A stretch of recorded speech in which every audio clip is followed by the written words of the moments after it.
¿Alguna vez te has preguntado qué sucede dentro de tu computadora cuando cargas un programa o un videojuego? Bueno, millones de operaciones están ocurriendo, pero quizás la más común es simplemente copiar datos de una unidad de estado sólido o disco duro a la memoria dinámica de acceso aleatorio o DRAM. Un disco duro almacena todos los programas y datos para almacenamiento a largo plazo, pero cuando tu computadora quiere usar esos datos, primero tiene que mover los archivos apropiados a la DRAM, lo cual toma tiempo, de ahí la barra de carga. Debido a que tu CPU solo trabaja con los datos después de que han sido movidos a la DRAM, también se le llama memoria de trabajo o memoria principal. La razón por la que tu computadora de escritorio usa tanto SSDs como DRAM es porque las unidades de estado sólido almacenan datos de forma permanente en enormes arreglos tridimensionales compuestos por alrededor de 1 billón de celdas de memoria, lo que da como resultado terabytes de almacenamiento. Mientras que la DRAM almacena datos temporalmente en arreglos bidimensionales compuestos por miles de millones de pequeñas celdas de memoria con capacitor, lo que da como resultado gigabytes de memoria de trabajo. Acceder a cualquier sección de celdas en el enorme arreglo de la disco duro y leer o escribir datos toma alrededor de 50 microsegundos, mientras que leer o escribir desde cualquier celda de memoria con capacitor de la DRAM toma alrededor de 17 nanosegundos, lo cual es 3000 veces más rápido. Para comparar, un jet supersónico que va a Mach 3 es aproximadamente 3000 veces más rápido que una tortuga en movimiento, así que la velocidad de una DRAM de 17 nanosegundos frente a un disco duro de 50 microsegundos es como comparar un jet supersónico con una tortuga. Sin embargo, la velocidad es solo un factor. La DRAM está limitada a una matriz bidimensional y almacena temporalmente 1 bit por celda de memoria. Por ejemplo, este módulo de DRAM con 8 chips almacena 16 gigabytes de datos, mientras que una unidad de estado sólido de menor tamaño puede almacenar 2 terabytes de datos, más de 100 veces lo que almacena la DRAM. Además, la DRAM requiere energía para almacenar y refrescar continuamente los datos que mantiene en sus capacitores. Por lo tanto, las computadoras utilizan tanto unidades de estado sólido como DRAM. Y al gastar unos segundos en cargar, es decir, copiar datos del disco duro a la DRAM y luego hacer precarga, que es el proceso de mover datos antes de que se necesiten, tu computadora puede almacenar terabytes de datos en el disco duro y luego acceder a los datos de los programas que se copiaron de manera preventiva en la DRAM en unos pocos nanosegundos. Por ejemplo, muchos videojuegos tienen un tiempo de carga para iniciar el juego en sí y luego un tiempo de carga separado para cargar un archivo guardado. Durante el proceso de cargar un archivo guardado, todos los modelos en 3 dimensiones, texturas y el entorno de tu juego, todos esos datos se mueven del disco duro a la DRAM para que cualquiera de estos datos pueda ser accedido en unos pocos nanosegundos. Por eso, los videojuegos tienen requisitos de capacidad de DRAM. Imagínate, sin DRAM, jugar un juego sería 3000 veces más lento. Ya hablamos de las unidades de estado sólido en otros videos, así que en este video vamos a profundizar en este módulo de DRAM de 16 GB. Primero, veremos exactamente cómo la CPU se comunica y mueve datos de un disco duro a la DRAM. Luego, abriremos un microchip de DRAM y veremos cómo miles de millones de celdas de memoria están organizadas en bancos y cómo se escribe y se lee la información de grupos de celdas de memoria. En el proceso, profundizaremos en las estructuras nanoscópicas dentro de las celdas de memoria individuales y veremos cómo cada condensador almacena físicamente 1 bit de información. Finalmente, exploraremos algunos avances y optimizaciones, como el buffer de ráfaga y los diseños plegados de DRAM, que permiten que la DRAM mueva datos a velocidades increíbles. Unas notas rápidas. Primero, puedes encontrar chips de DRAM similares dentro de las GPU, teléfonos inteligentes y muchos otros dispositivos, pero con diferentes optimizaciones.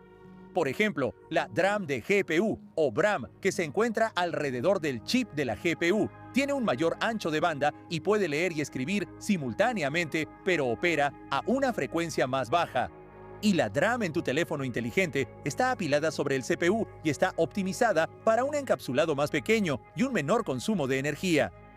En segundo lugar, este video está patrocinado por Crucial. Aunque ellos me dieron este módulo de DRAM para modelar y usar en el video, el contenido fue investigado de manera independiente y no fue influenciado por ellos.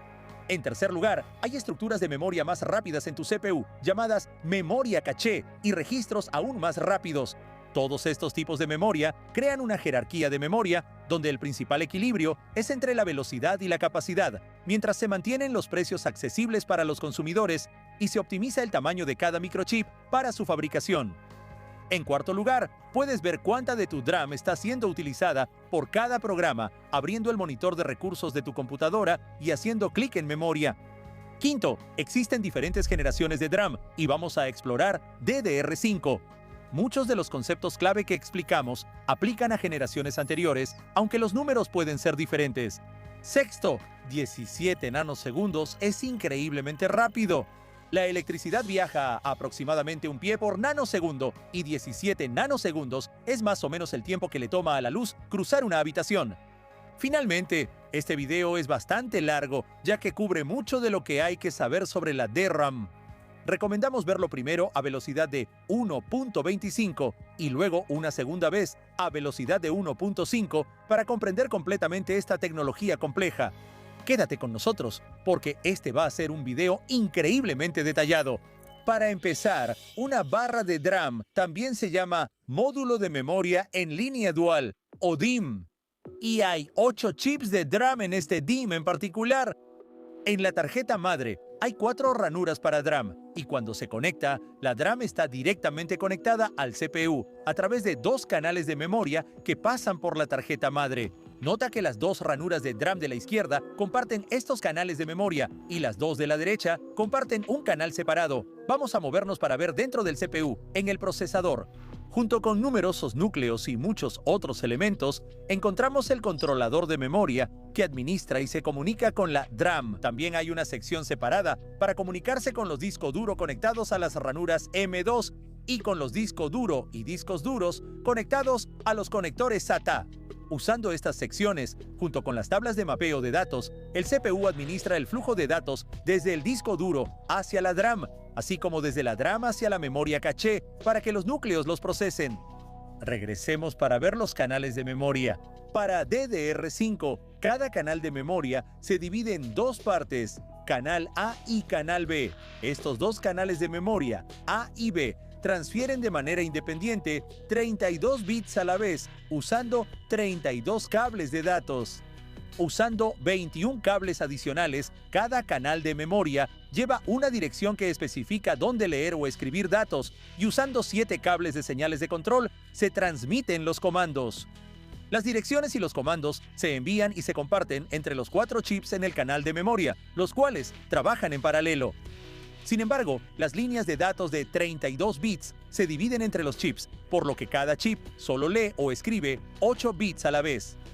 Además, la energía para la DRAM es suministrada por la tarjeta madre y administrada por estos chips en la propia memoria. A continuación, vamos a abrir y ver el interior de uno de estos microchips de DRAM. Dentro del empaque exterior, encontramos una matriz de interconexión que conecta la rejilla de bolas de la parte inferior con un chip de silicio, que es la parte principal de este microchip. Este chip de silicio de DRAM de 2 GB está organizado en 8 grupos de bancos compuestos por 4 bancos cada uno, sumando un total de 32 bancos. Dentro de cada banco hay una matriz masiva de 65.536 celdas de memoria de alto por 8.192 celdas de ancho. Esencialmente, filas y columnas en una cuadrícula, con decenas de miles de cables y circuitos de soporte que corren fuera de cada banco. En lugar de mirar este chip, vamos a pasar a un diagrama funcional y luego reorganizar los bancos y los grupos de bancos. Para poder acceder a 17.000 millones de celdas de memoria, necesitamos una dirección de 31 bits. Se usan 3 bits para seleccionar el grupo de bancos apropiado y luego 2 bits para seleccionar el banco. Después, se usan 16 bits de la dirección para determinar la fila exacta de entre 65.000. Debido a que este chip lee o escribe 8 bits a la vez, las 8.192 columnas se agrupan en bloques de 8 celdas de memoria, todas leídas o escritas al mismo tiempo, o de 8 en 8, y por lo tanto, solo se necesitan 10 bits para la dirección de columna. Una optimización es que esta dirección de 31 bits se separa en 2 partes y se envía usando solo 21 cables. Primero, se envía el grupo de bancos, el banco y la dirección de fila, y después de eso, la dirección de columna. A continuación, veremos dentro de estas celdas de memoria física, pero primero, hablemos brevemente sobre cómo se fabrican estas estructuras, así como del patrocinador de este video. Este chip increíblemente complicado, también llamado circuito integrado, se fabrica en obleas de silicio de 300 milímetros, unas 2.500 chips a la vez. En cada chip hay miles de millones de celdas de memoria nanoscópicas que se fabrican utilizando docenas de herramientas y cientos de pasos en una planta de fabricación de semiconductores, o fab. Este fue hecho por Micron, que fabrica alrededor de una cuarta parte de la DRAM del mundo, incluyendo la VRAM tanto de Nvidia como de AMD en sus GPU. Micron también tiene su propia línea de productos de DRAM y SSDs bajo la marca Crucial, que, como mencioné antes, es el patrocinador de este video. Además de la DRAM, Micron es uno de los principales proveedores mundiales de unidades de estado sólido, como este Crucial P5 Plus M2 NVMe disco duro. Instalar tu sistema operativo y videojuegos en una unidad de estado sólido NM Crucial te asegurará tiempos de carga increíblemente rápidos y un juego fluido. Y si editas videos, asegúrate de que todos esos archivos también estén en un disco duro rápido como este. Esto se debe a que el principal cuello de botella en la velocidad de carga está predominantemente limitado por la velocidad del disco duro o disco duro donde se almacenan los archivos. Por ejemplo, este disco duro solo puede transferir datos a alrededor de 150 megabytes por segundo, mientras que este disco duro NVMe Crucial puede transferir datos a una velocidad de hasta 6.600 megabytes por segundo, lo cual en comparación es como la velocidad de una tortuga moviéndose frente a un caballo galopando. Al usar un disco duro NVMe Crucial, cargar un videojuego que requiere gigabytes de DRAM se reduce de 1 minuto o más a solo un par de segundos. Revisa los discos duros NVMe Crucial usando el enlace en la descripción de abajo. Regresemos a los detalles de cómo funciona la DRAM y acerquémonos para explorar una sola celda de memoria situada en una enorme matriz. Esta celda de memoria se llama celda 1T1C y tiene un tamaño de unas pocas docenas de nanómetros.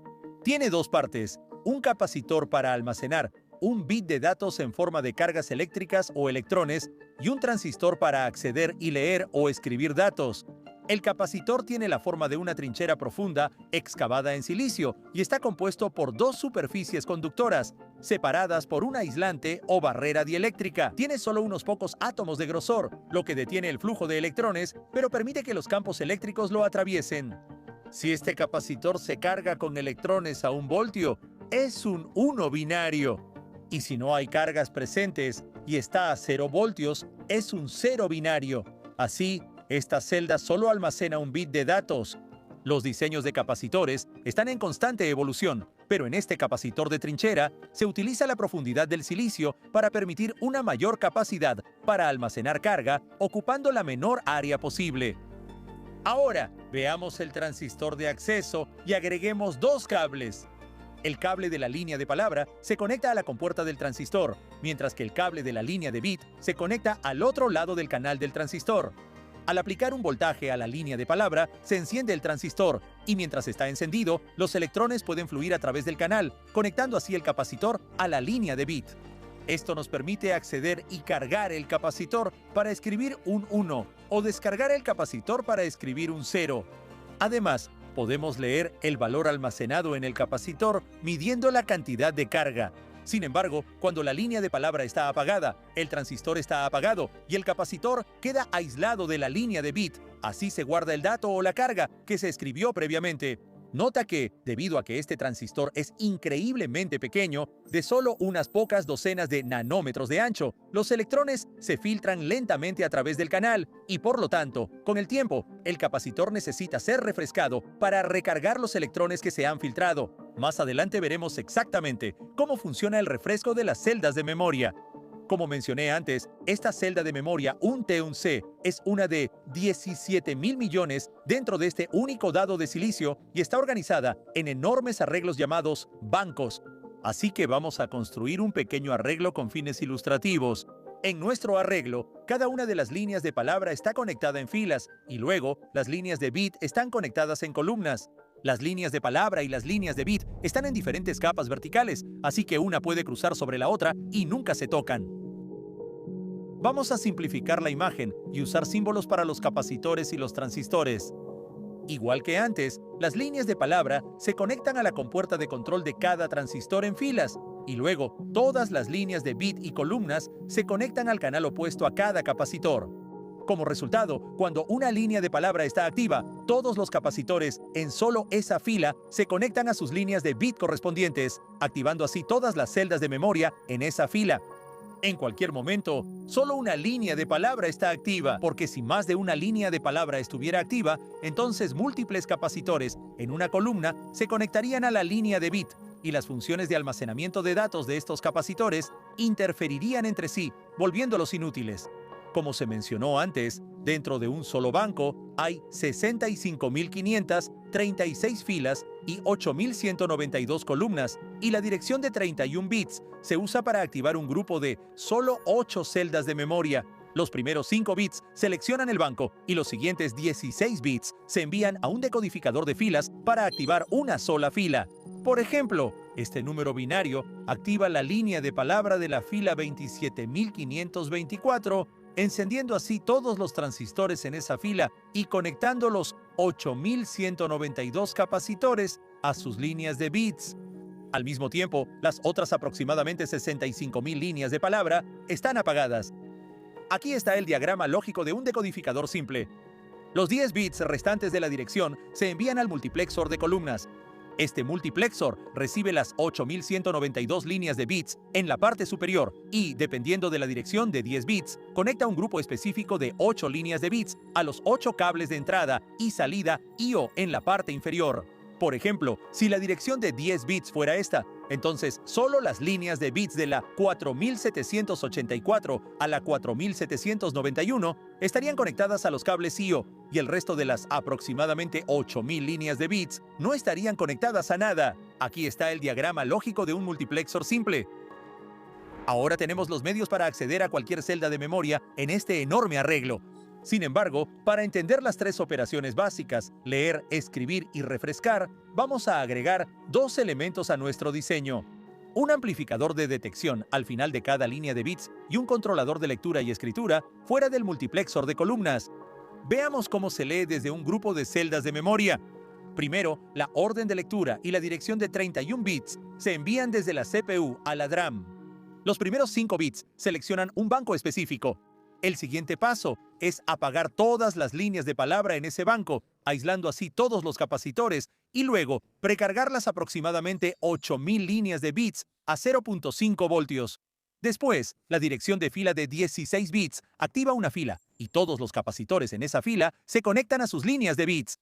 Si un capacitor individual tiene un 1 y está cargado a 1 voltio, entonces algo de carga fluye del capacitor hacia la línea de bits de 0.5 voltios y el voltaje en la línea de bits aumenta. El amplificador de sensado entonces detecta el pequeño cambio o perturbación de voltaje en la línea de bits, amplifica el cambio y empuja el voltaje en la línea de bits hasta 1 voltio. Sin embargo, si un 0 está almacenado en el capacitor, la carga fluye de la línea de bits hacia el capacitor y la línea de bits de 0.5 voltios disminuye su voltaje. El amplificador de sensado entonces detecta este cambio, lo amplifica y lleva el voltaje de la línea de bits hasta 0 voltios o tierra. El amplificador de sensado es necesario porque el capacitor es muy pequeño y la línea de bits es bastante larga, por lo que el capacitor necesita un componente adicional para detectar y amplificar cualquier valor que esté almacenado. Ahora, las aproximadamente 8.000 líneas de bits son llevadas a 1 voltio o 0 voltios, dependiendo de la carga almacenada en los capacitores de la fila activada, y esta fila ahora se considera abierta. Después, el multiplexor de selección de columna utiliza la dirección de columna de 10 bits para conectar las correspondientes 8 líneas de bits al controlador de lectura, que luego envía estos 8 valores y voltajes a través de los 8 cables de datos al CPU. Escribir datos en estas celdas de memoria es similar a leer, aunque con algunas diferencias clave. Primero, el comando de escritura, la dirección y los 8 bits que se van a escribir se envían al chip de DRAM. Luego, al igual que antes, se selecciona el banco, se aíslan los capacitores y las líneas de bits se precargan a 0.5 voltios. Después, usando una dirección de 16 bits, se activa una sola fila. Los capacitores perturban la línea de bits y los amplificadores de sensado detectan esto y llevan las líneas de bits a un 1 o 0, abriendo así la fila. Luego, la dirección de columna va al multiplexor. Pero esta vez, debido a que se envió un comando de escritura, el multiplexor conecta las 8 líneas de bits específicas al controlador de escritura, que contiene los 8 bits que la CPU había enviado a través de los cables de datos y que solicitó escribir. Estos controladores de escritura son mucho más potentes que el amplificador de sensado y, por lo tanto, sobreescriben cualquier voltaje que estuviera previamente en la línea de bits y llevan cada una de las 8 líneas de bits a 1 voltio para escribir un 1 o a 0 voltios para escribir un 0. Este nuevo voltaje en la línea de bits sobreescribe las cargas o valores previamente almacenados en cada uno de los 8 capacitores de la fila abierta, escribiendo así 8 bits de datos en las celdas de memoria correspondientes a la dirección de 31 bits.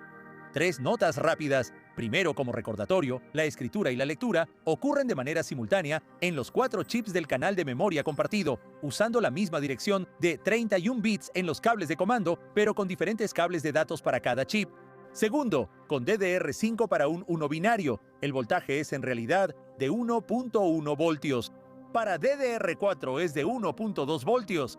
Y las generaciones anteriores tenían voltajes aún más altos, con los voltajes de precarga de la línea de bits siendo la mitad de estos voltajes. Sin embargo, para DDR5 al escribir o refrescar, se aplica un voltaje más alto, alrededor de 1.4 voltios, y se almacena en cada condensador para un 1 binario porque la carga se fuga con el tiempo. Sin embargo, para simplificar, vamos a quedarnos con 1 y 0. En tercer lugar, la cantidad de grupos de bancos, líneas de bits y líneas de palabra varía mucho entre diferentes generaciones y capacidades, pero siempre es en potencias de 2. Vamos a continuar y hablar de la tercera operación, que es refrescar las celdas de memoria en un banco. Como mencioné antes, los transistores que se usan para aislar los capacitores son increíblemente pequeños y por eso las cargas se filtran a través del canal. La operación de refresco es bastante simple y consiste en una secuencia de cerrar todas las filas, precargar las líneas de bits a 0.5 voltios y abrir una fila. Para refrescar, igual que antes, los capacitores alteran las líneas de bits y luego los amplificadores de sentido llevan por completo las líneas de bits y los capacitores de la fila abierta hasta 1 voltio o hasta 0 voltios, dependiendo del valor almacenado en el capacitor. De este modo, se recarga la carga que se ha filtrado.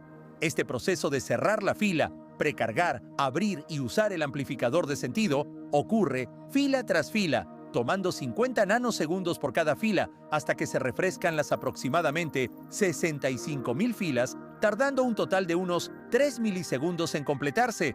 La operación de refresco ocurre una vez cada 64 milisegundos para cada banco, porque eso está estadísticamente por debajo del peor caso. El tiempo que tarda una celda de memoria en perder demasiada carga como para que un 1 almacenado se convierta en un 0, lo que resulta en una pérdida de datos. Demos un paso atrás y consideremos la increíble cantidad de datos que se mueve a través de las celdas de memoria DRAM. Estos bancos de celdas de memoria manejan hasta 4.800 millones de solicitudes para leer y escribir datos cada segundo, mientras refrescan cada celda de memoria en cada banco, fila por fila, alrededor de 16 veces por segundo. Esa es una cantidad impresionante de movimiento de datos y muestra la verdadera fortaleza de las computadoras. Sí, hacen cosas simples como comparaciones, aritmética y mover datos, pero a una velocidad de miles de millones de veces por segundo. Ahora, quizá te preguntes por qué las computadoras necesitan mover tantos datos. Bueno, toma este videojuego como ejemplo. Hay cálculos obvios como el movimiento de tu personaje y un caballo, pero también hay briznas de hierba individuales, árboles, rocas y animales cuyas posiciones y geometrías se almacenan en la DRAM. Y luego el entorno, como la iluminación y las sombras, cambian los colores y las texturas del ambiente para crear un mundo realista. A continuación, vamos a explorar los avances y optimizaciones que permiten que la DRAM sea increíblemente rápida. Pero antes de entrar en todos esos detalles, te agradeceríamos mucho si pudieras tomarte un segundo para darle like, suscribirte si aún no lo has hecho y dejar un comentario rápido abajo, ya que eso ayuda a que este video llegue a más personas. Además tenemos un Patreon y agradeceríamos cualquier apoyo. Este es nuestro video más largo y detallado hasta ahora, y estamos planeando más videos que profundicen en los detalles internos de cómo funcionan las computadoras. No podemos hacerlo sin tu ayuda. Así que gracias por vernos y por hacer estas 3 cosas rápidas. Nos ayuda muchísimo. El primer tema complejo que exploraremos es por qué hay 32 bancos, así como cuáles son los parámetros en el empaque de la DRAM. Después de eso, exploraremos los búferes de ráfaga, los subarreglos y la arquitectura DRAM plegada y qué hay dentro del amplificador sensor. Echemos un vistazo a los bancos. Como mencioné antes, abrir una sola fila dentro de un banco requiere todos estos pasos, y este proceso toma tiempo. Sin embargo, si una fila ya estuviera abierta, podríamos leer o escribir en cualquier sección de 8 celdas de memoria usando solo la dirección de columna de 10 bits y el multiplexor de selección de columna. Cuando la CPU envía un comando de lectura o escritura a una fila que ya está abierta, se llama acierto de fila o acierto de página, y esto puede suceder una y otra vez. Con un acierto de fila, nos saltamos todos los pasos necesarios para abrir una fila y solo usamos la dirección de columna de 10 bits para multiplexar un conjunto diferente de 8 columnas o líneas de bits, conectándolas al controlador de lectura o escritura, ahorrando así una cantidad considerable de tiempo. Un fallo de fila ocurre cuando la siguiente dirección es para una fila diferente, lo que requiere que la DRAM cierre y aísle la fila que está actualmente abierta y luego abra la nueva fila. En un paquete de DRAM, normalmente hay 4 números que especifican los parámetros de temporización relacionados con los aciertos de fila, la precarga y los fallos de fila. El primer número se refiere al tiempo que toma entre enviar una dirección con una fila abierta, es decir, un acierto de fila, y recibir los datos almacenados en esas columnas. El siguiente número es el tiempo que toma abrir una fila, si todas las líneas están aisladas y las líneas de bits están precargadas. Luego, el siguiente número es el tiempo que toma precargar las líneas de bits antes de abrir una fila, y el último número es el tiempo que toma entre la activación de una fila y la siguiente precarga. Nota que estos números se miden en ciclos de reloj. Los aciertos de fila también son la razón por la que la dirección se envía en 2 secciones. Primero, la selección del banco y la dirección de fila llamada RAS, y luego la dirección de columna llamada CAS. Si la primera parte, la selección del banco y la dirección de fila, coincide con una fila actualmente abierta, entonces es un acierto de fila y todo lo que la DRAM necesita es la dirección de columna y el nuevo comando, y luego el multiplexor simplemente se mueve por la fila abierta. Debido al ahorro de tiempo al acceder a una fila abierta, el controlador de memoria de la CPU, los programas y los compiladores están optimizados para aumentar el número de aciertos de fila consecutivos. Lo opuesto, llamado trashing, es cuando un programa salta de una fila a otra diferente una y otra vez, y obviamente es increíblemente ineficiente tanto en términos de energía como de tiempo. Además, la memoria DDR5 DRAM tiene 32 bancos por esta razón. Las filas, columnas, amplificadores de sensado y decodificadores de filas de cada banco funcionan de manera independiente entre sí, y por lo tanto, varias filas de diferentes bancos pueden estar abiertas al mismo tiempo, todo al mismo tiempo, lo que aumenta la probabilidad de un acierto de fila y reduce el tiempo promedio que le toma a la CPU acceder a los datos. Además, al tener varios grupos de bancos, la CPU puede refrescar un banco en cada grupo de bancos a la vez, mientras utiliza los otros 3, lo que reduce el impacto del refresco. Una pregunta que quizá te hayas hecho antes es, ¿por qué los bancos son significativamente más altos que anchos? Bueno, al combinar todos los bancos juntos, uno al lado del otro, puedes pensar en este chip como si realmente tuviera 65.000 filas de alto por 262.000 columnas de ancho, y al agregar 31 divisiones igualmente espaciadas entre las columnas, creando así bancos, permitimos mucha más flexibilidad y eficiencia al leer, escribir y refrescar. También, nota que en el empaque de la DRAM está su capacidad en gigabytes, el número de millones de transferencias de datos por segundo, que es 2 veces la frecuencia del reloj, y la tasa máxima de transferencia de datos en megabytes por segundo. La siguiente optimización de diseño que exploraremos es el buffer de ráfaga y la longitud de ráfaga. Agreguemos una ubicación de almacenamiento temporal de lectura y escritura de 128 bits llamada buffer de ráfaga a nuestro diagrama funcional. En lugar de 8 cables saliendo del multiplexor, vamos a tener 128 cables que se conectan a estas ubicaciones de buffer de 128 bits. A continuación, la dirección de columna de 10 bits se divide en dos partes. 6 bits se usan para el multiplexor y 4 bits son para el buffer de ráfaga. Vamos a explorar un comando de lectura. Con nuestro buffer de ráfaga en su lugar, 128 celdas de memoria y líneas de bits se conectan al buffer de ráfaga usando los 6 bits de columna, cargando o almacenando temporalmente 128 valores en el buffer de ráfaga. Usando los 4 bits para el buffer, 8 ubicaciones de datos de acceso rápido en el buffer de ráfaga se conectan a los controladores de lectura y los datos se envían al CPU. Al recorrer estos 4 bits, se leen los 16 conjuntos de 8 bits y así la longitud de ráfaga es de 16. Después de eso, se conecta y se carga un nuevo conjunto de 128 líneas de bits y valores en el buffer de ráfaga. También hay un buffer de ráfaga de escritura que funciona de manera similar. El beneficio de este diseño es que se pueden acceder y leer o escribir 16 conjuntos de 8 bits por microchip, sumando un total de 1024 bits de manera extremadamente rápida siempre y cuando los datos estén todos juntos. Pero al mismo tiempo, todavía tenemos la granularidad y la capacidad de acceder a cualquier conjunto de 8 bits si nuestras solicitudes de datos saltan de un lugar a otro. La siguiente optimización de diseño es que este banco de 65.536 filas por 8.192 columnas es bastante masivo y resulta en líneas de palabra y líneas de bits extremadamente largas, especialmente cuando se comparan con el tamaño de cada celda de memoria de condensador de trinchera.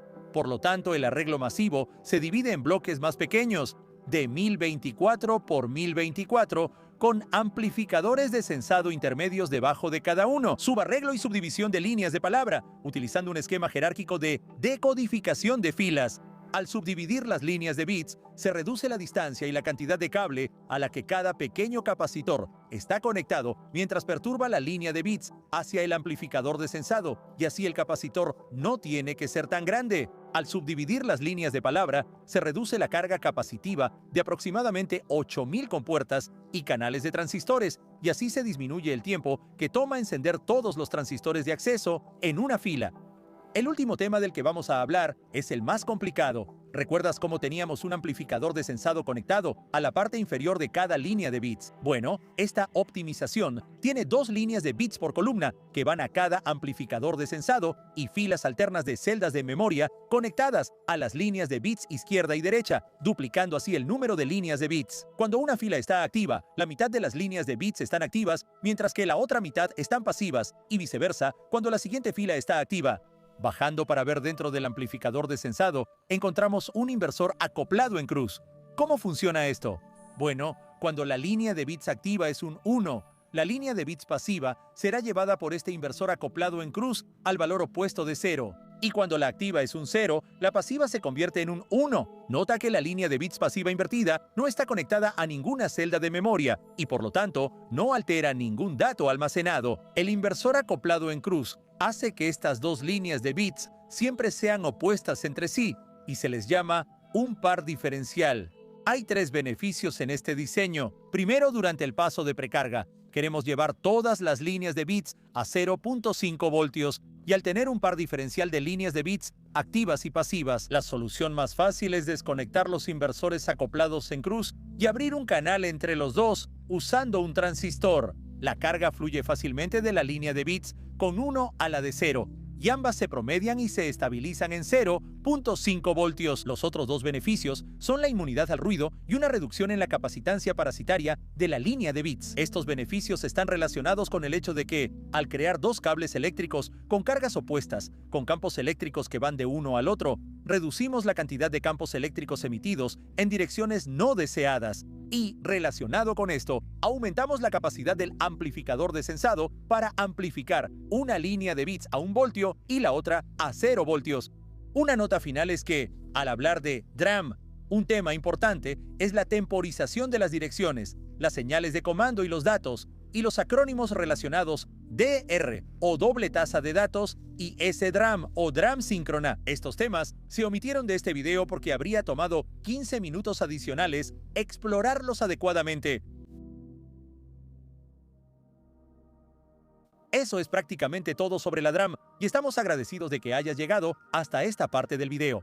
Creemos que el futuro requerirá un fuerte énfasis en la educación en ingeniería Y estamos agradecidos con todos nuestros patrocinadores de Patreon y miembros de YouTube por apoyar este sueño. Si quieres apoyarnos en las membresías de YouTube o en Patreon, puedes encontrar los enlaces en la descripción. Un enorme agradecimiento para Nathan, Peter y Jacob, quienes son estudiantes de doctorado en el Florida Institute for Cybersecurity Research, por ayudar a investigar y revisar el contenido de este video. Ellos realizan investigaciones fundamentales para encontrar los puntos débiles en la seguridad de los dispositivos y determinar si el hardware está comprometido. Si quieres saber más sobre el programa de posgrado de Fisk o sobre su trabajo, visita el sitio web usando el enlace en la descripción. Esto es Branch Education, y creamos animaciones en 3D que profundizan en la tecnología que impulsa nuestro mundo moderno. Mira otro video de Branch haciendo clic en una de estas tarjetas o haz clic aquí para suscribirte. Gracias por ver hasta el final.